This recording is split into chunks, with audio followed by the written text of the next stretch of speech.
Ребята, всем привет, это Артем Персис. Давай. Или ладно, нормальный был дубль. Мы потом нарежем, знаешь, как это Джеки Чан. Ребят, всем привет, это Артем Персидский, это Виктор с канала Про Часы. Привет. Сегодня мы вместе собрались опять для вас делать видео. Мы у ДЛТ, это центр Петербурга, это дворец люкса и роскоши. Мы здесь собираемся покупать часы. Какие? У нас есть задача собрать оптимальную коллекцию часов, ну даже, наверное, правильнее сказать, часовой сет из 3 вариантов. Нам нужны повседневные часы, нам нужны часы спортивные, дайверские, ну такие часы для отдыха, и обязательно нам нужны классические часы. Собственно, один вариант соберу я, один вариант соберет Артем. Сколько у нас на это есть денег? Сколько у нас на это есть денег? У нас есть по 2 миллиона рублей. Условных, да. Мы не будем сейчас тратить, мы попробуем собрать условную коллекцию. Да, мы поймем, что можно купить и можно ли вообще что-то купить вот такого серьезного, правильного, адекватного за 2 миллиона рублей. И что важно, мы будем смотреть именно те часы, которые сейчас, прямо сейчас есть в наличии. Задача прийти и выбрать сразу просто на месте, взять себе полноценный часовой сет люксовых брендов за 2 миллиона рублей. Так и сделаем, обязательно вам покажем наш выбор и обсудим. Ну что, погнали? Да, поехали, ДЛТ.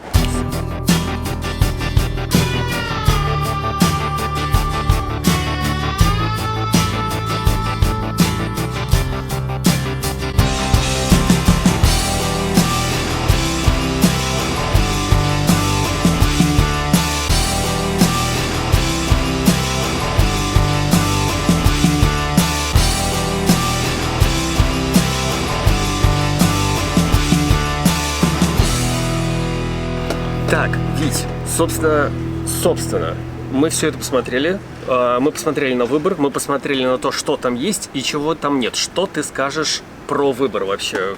Как он тебе показался? С одной стороны, выбор в принципе интересный, классный, да, то есть есть какие-то топовые бренды, но опять-таки среди них выбрать что-то максимально интересное довольно сложно. Но мы старались выбрать из того, что есть. А чего нету? Вот смотри, вот первое, что приходит на ум, вот когда мы собирали коллекцию, думали собрать коллекцию, мы подумали про Rolex. И что мы выяснили? Нет.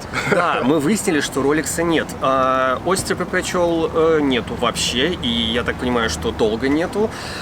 Если мы хотим Datejust в стали, то тоже стали нет, нету. только биколорные варианты. Да, а нам это все дело не устраивает нас, и как бы нету выбора, короче, у Rolex. Да и в принципе, опять-таки, здесь нет Омега, да, то есть это Да, популярный, Омеги интересный нету. бренд, или нет. Здесь нет Гранд Сейка. То есть много позиций в принципе отсутствует, но здесь надо понимать, что это исключительно Mercury, да, это то, что они представляют. Да, они представляют, смотри, что там, значит, еще было, они представляют Hublot. Но выбираем ли мы не любим Hublot. Мы не любим.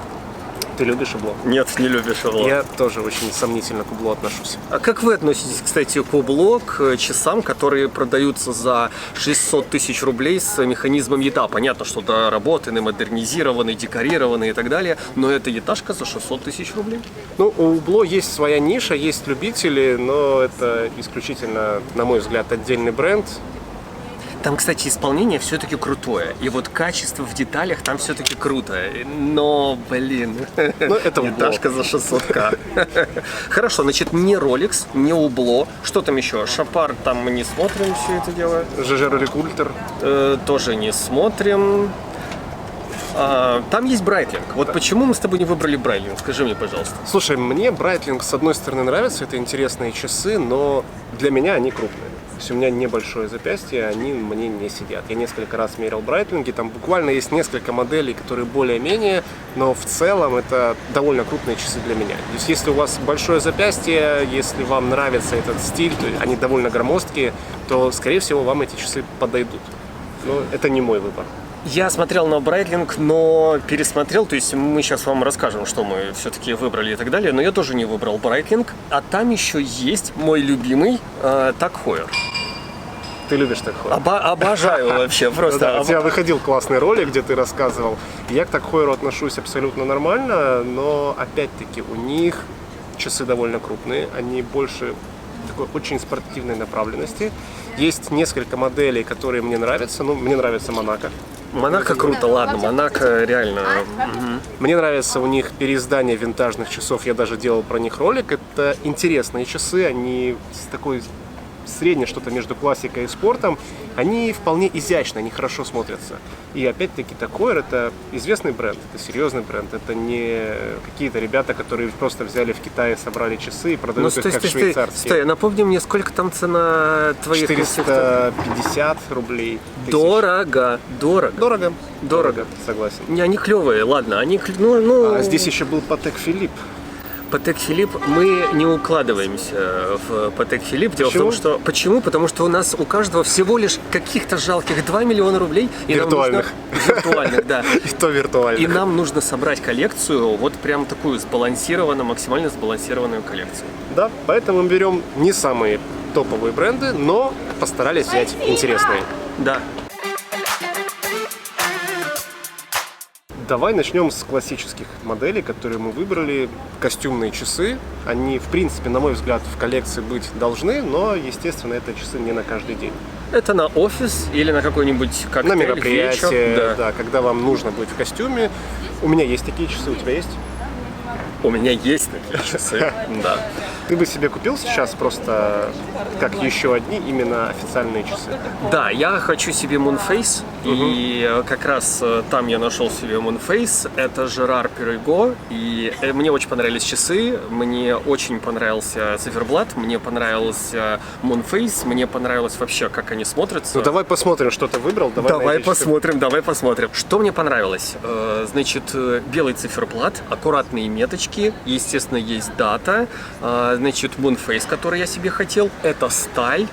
Они очень строго смотрятся, ничего такого лишнего. Секундная стрелочка симпатичная, вот с такой, да, с обратной стороны. Наконечник интересный. Да, наконечник интересный. И вообще, Жерар Пюрего, я должен сказать, что это круто.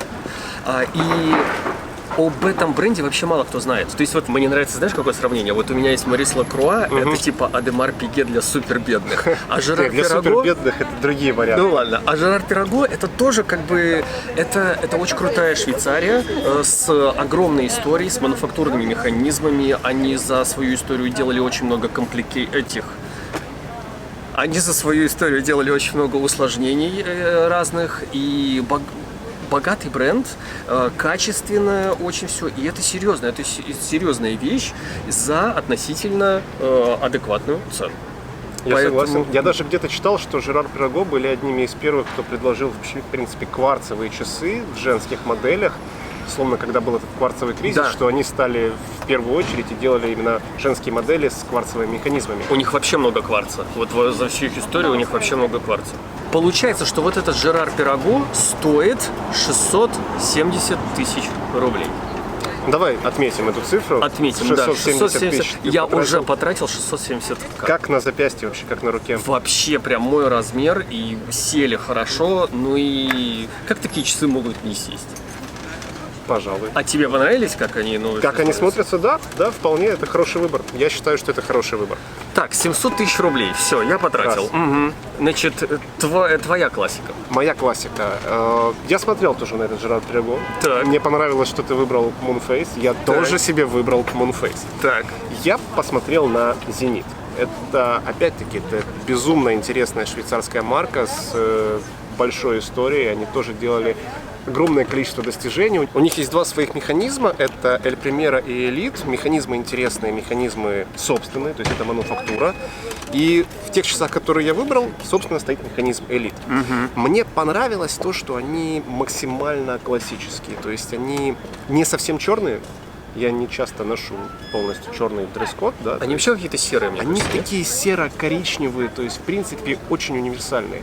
Если носите там серые костюмы, коричневые костюмы, они будут гармонично сочетаться, вам не нужно подбирать под разные туфли, разные ботинки, отдельные часы. А надо, чтобы они более-менее соответствовали.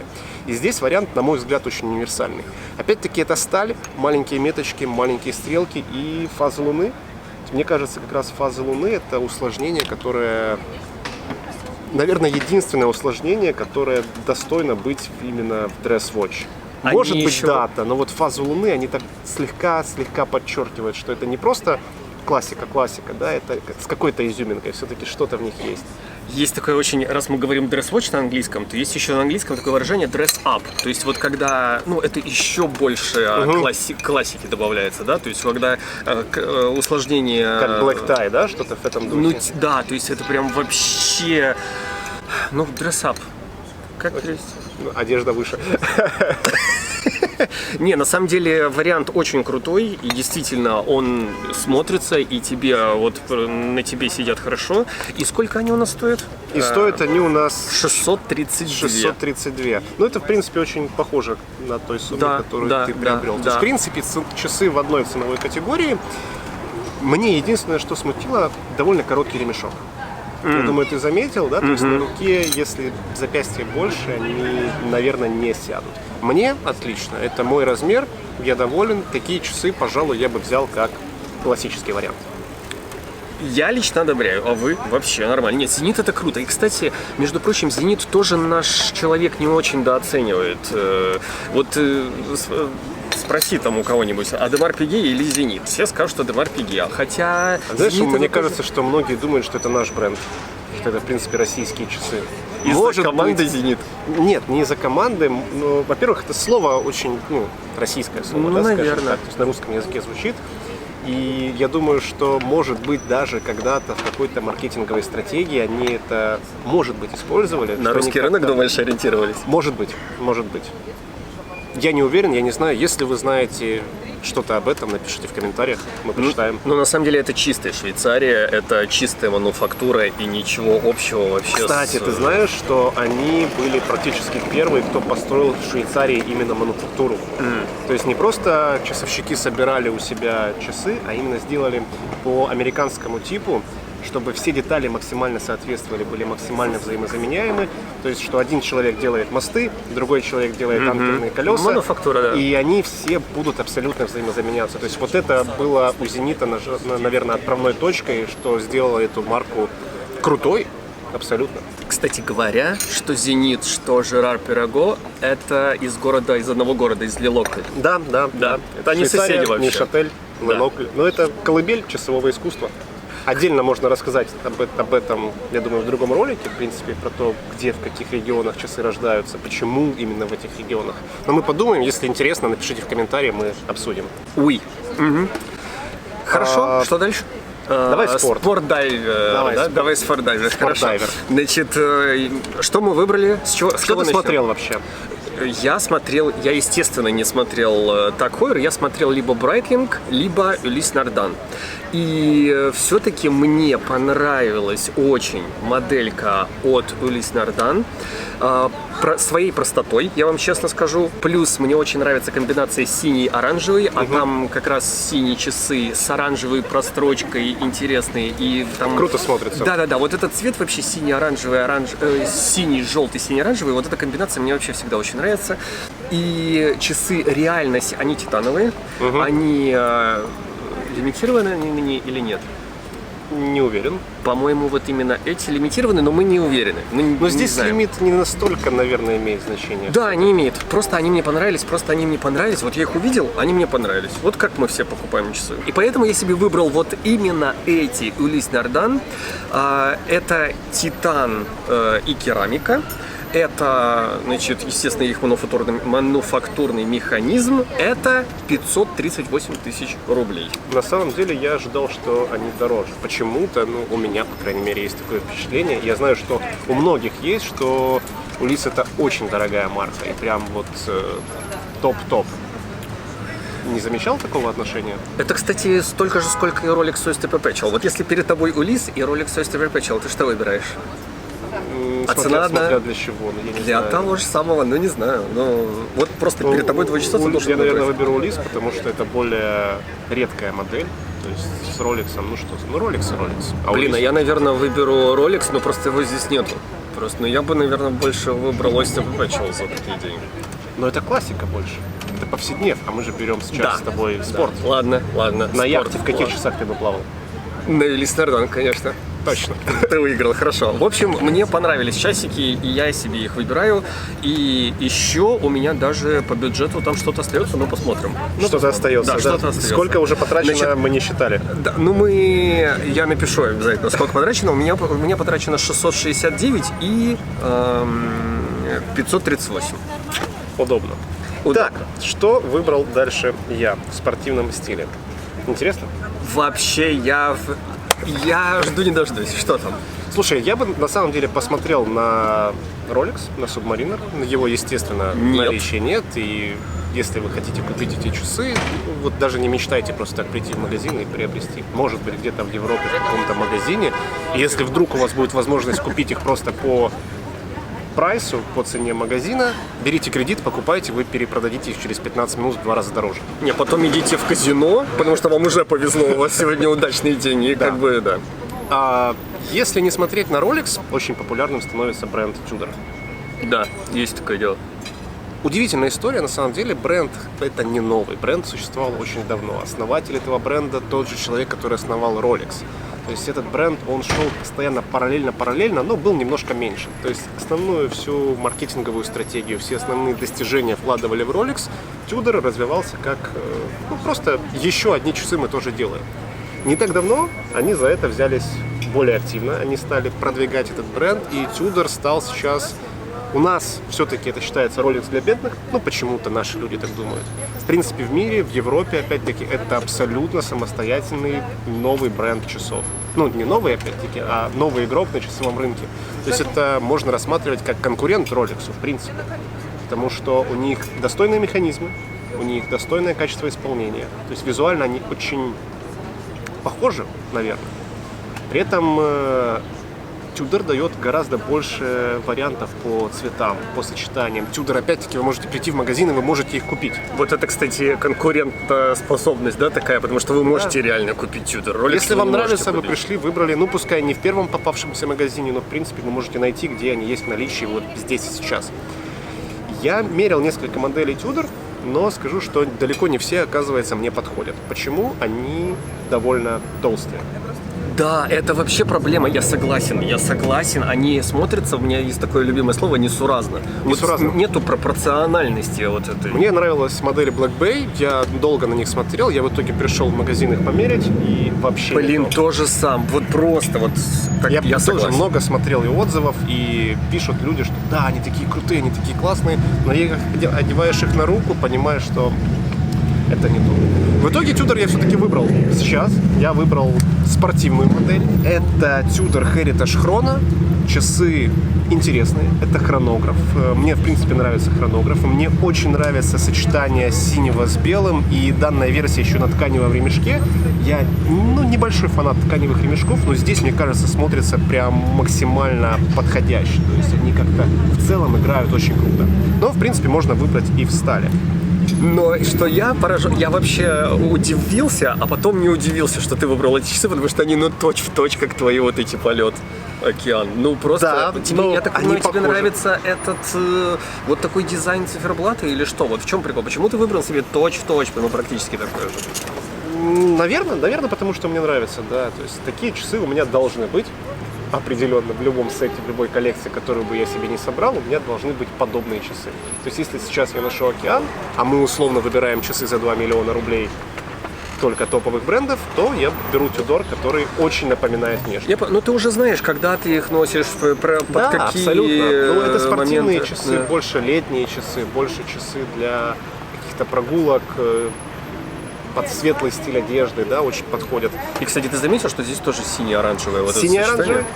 Наверное, сейчас это в тренде. В принципе, я заметил, что оранжевые, вот оттенки оранжевого, они очень сейчас входят в тренд, и во многих часовых брендах появляются такие варианты. Здесь не такая высокая водозащита, как, например, у дайверов, да, у того же Tudor Black Bay. 150 метров, по-моему, у них всего водонепроницаемость, но при этом мне кажется, что этой водонепроницаемости достаточно, если не нырять. То есть просто поплавать в море вполне, с маской посмотреть на рыбок вполне. Дальше уже не стоит. Дальше нужны профессиональные модели. Вот как ты думаешь, в чем была сложность им сделать 200 метров? Вот я просто, вот казалось бы, да, такая мануфактура, как Tudor. Они бы могли быть еще толще, пожалуй. То есть эта модель не толстая. То есть надо было увеличивать и корпус, надо было усиливать стекло. Возможно, за счет того, что несколько кнопок, да, здесь не одна заводная головка, здесь еще 2 кнопки хронографа. Они, кстати, здесь завинчиваются. Вообще проблем нет, мне кажется, с 200 метров. Вот И опять-таки я уверен, что есть запас прочности все-таки, да. То есть 150 это гарантированный. Ну, опять-таки, это не значит, что можно погружаться на 150 метров с часами. Да, это немножко конечно, все-таки конечно. очень условный параметр, который, ну, можно почитать отдельно. Это не значит, что в них можно погружаться. Но запас прочности там есть, я думаю, что они выдержат немножко больше. Ну, короче, это не дайвинг, но то, что можно пойти рыбок посмотреть. Без проблем. На яхте покататься, без проблем. На пляже погулять, без проблем. Попали в воду, ну ничего страшного.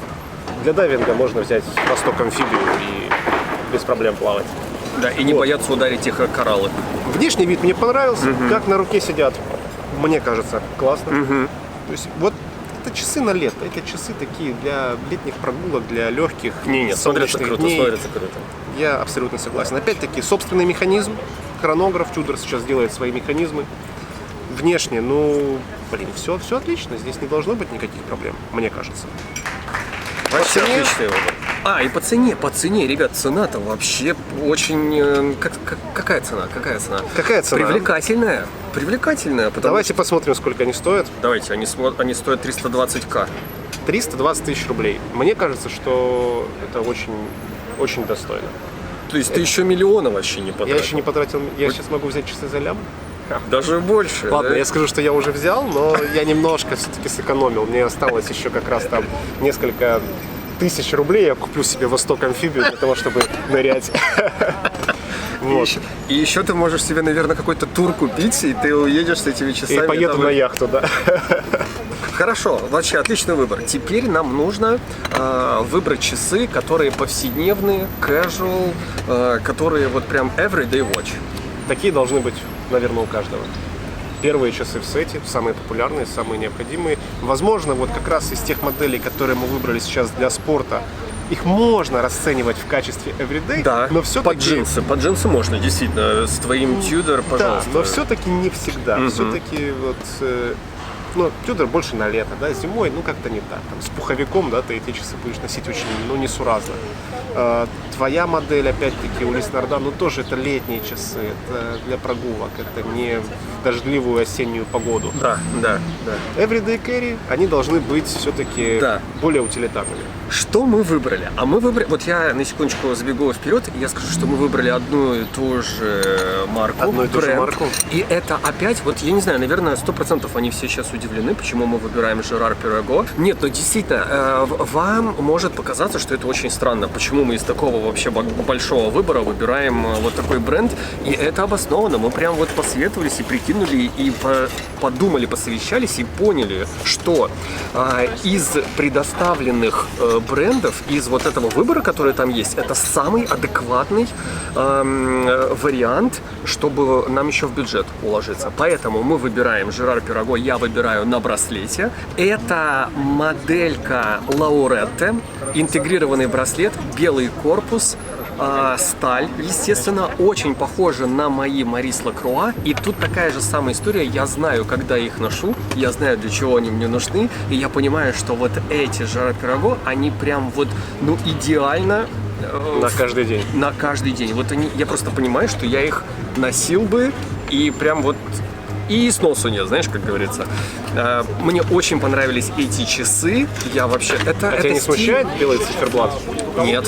Вот я прям понимаю, что это мой вариант, вот точно так же, как твои, вот этот Tudor, вот это твой вариант, а вот это мой вариант, который прям вообще везде и всюду можно их... 100% они у тебя будут такие. И под костюм, и под джинсы, и с шортами, и так далее. И это стиль Audemars Piguet Royal Oak, и мне он очень нравится. И опять-таки браслет удобно подходит под многие вещи. И летом что ты будешь носить? Как не браслет, ты будешь носить браслет. Поэтому я выбрал себе эти часы и гильёж там красивый у циферблата. Ну, парижские гвоздики. Да, он прям вообще класс. Но есть один маленький нюанс. Какой? Цена. цена?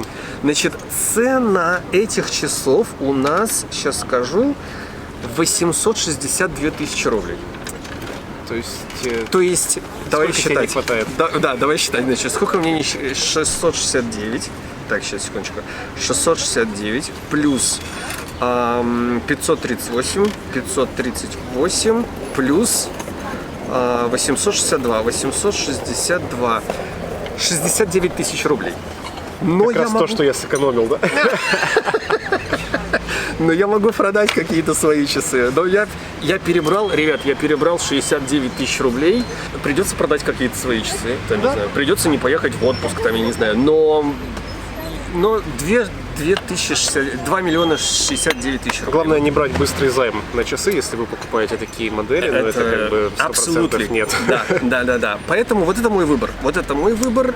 Теперь давай И твой. мне понравился твой выбор, ты знаешь, поэтому я посмотрел на эту же модель. Так. Жерар Перего, точно такая же модель, но только я взял на коже и с черным циферблатом. Мне кажется, черный циферблат, ну, по крайней мере для меня, более повседневный все-таки, более универсальный, более на каждый случай. Не, красивые. Опять-таки, да, это в принципе та же модель. Почему я взял кожу? Да не знаю. Мог бы взять точно так же и на металле, но на коже мне как-то показалось, что они выглядят необычно, они выглядят очень интересно. То есть интегрированный браслет, да, это круто, да, это популярно. Кожа тоже, это же не совсем просто классический кожаный ремешок, он здесь совершенно другой. Мне понравилось, что здесь есть дата, то есть функция, которая на каждый день весьма популярна. Да и в принципе внешне часы смотрятся классно, и опять-таки стиль Royal Oak, ну что скрывать, он классный, он многим нравится, мне в том числе. Они на самом деле смотрятся вот такие вечерние, такие очень богатые на коже, вообще богаче всегда смотрятся. Богаче, да, часы. их в принципе можно и под костюм носить, и... Easy. Ну, не под супер официальный стиль, хотя, но мы смотрим часы, которые могут быть единственными в коллекции, правильно? То есть эти часы, с которых можно начать и которые подойдут под все практически, в них можно и, ну, на пляж, наверное, в коже нет. Почему? А ты можешь купить другой Я браслет? могу купить дополнительный, Да. у меня как раз остались деньги, я могу купить к ним дополнительный Ах, ты браслет. хитрый лис. Да, кстати. И ходить с этими часами просто постоянно, да. а если еще подобрать какой-нибудь необычный цвет, еще один кожаный ремешок на какой-то либо коричневый, либо черный можно вообще менять, поэтому это будет абсолютно универсальные часы. Нет, это очень круто. Вообще тоже одобрямс. А что у тебя по деньгам-то получилось? Давай посчитаем. Давай считать, подожди. Вот ты-то влезаешь в бюджет, я надеюсь. Так, Тюдор 320. Плюс Очень выгодно. Зенит 632. Ну, это классика. Не может стоить дешево. И плюс у тебя на твоей коже стоит 801 тысяча. 801. И получается, слушай, так у тебя много остается. Немного остается. 1 753. Так у тебя, во-первых, ты можешь мне одолжить, Купить браслет. купить браслет, съездить на отдых. Как у тебя так получается? У меня так не получается Ну, вообще. опять-таки, это все маленькие тонкости, да, мы попали в бюджет, и это хорошо. Да, по Это большому здорово. счету мы действительно попали в бюджет, и мы поняли, что на 2 ляма можно действительно купить себе 3 люксовых часов, серьезные марки. И, кстати, мы сейчас... Необычные, не популярные, не попсовые. Да. Не, я считаю в любом случае, что лучше выбирать те часы, которые носят не все, какие-то с изюминкой, которые будут вам интересны, и не думать, что обязательно должен быть Rolex для того, чтобы вас как-то оценили и приняли в семью, да, условную какую-то. Надо выбирать что-то необычное, что-то универсальное, то, что вам нравится. Кстати, вот эти часы, которые, вот, допустим, Жерар Перего, вот, как моделька называется? Лауретта? Лауретта, да. Вот по большому счету в качестве исполнения, в материалах и, допустим, и так далее, если сравнивать с Адемар Пиге, пропасти большой нету. А Да? в цене есть. Адемар Пиге вот на браслете интегрированном стоит 2 миллиона, а эти 800 тысяч. Ну, потому что, наверное, стоимость бренда, Стоимость бренда, да. в первую очередь, это всегда стоимость бренда, остальное все уже мелочь. Да, как дешевле альтернатива, короче говоря, это очень крутой вариант. Вот так. Такие дела. В общем, мы что думаем? удачно сходили, Абсолютно. приняли взвешенные решения, исходя из выбора, Исходя из того, что есть в наличии, и из бюджета, да. Значит, наш выбор предоставляем на оценку вам. Напишите обязательно в комментариях, что вы думаете про наш выбор, про бренды и так далее. Да, в общем, ждем от вас мыслей и всего прочего. Да? Да. Лайки, подписки, естественно, канал Вити внизу в описании, ссылочка. Да, все? Да. Подписывайтесь, ставьте лайки. На него. Удачи. Да, Пока. да. Все, пока, ребят, пока.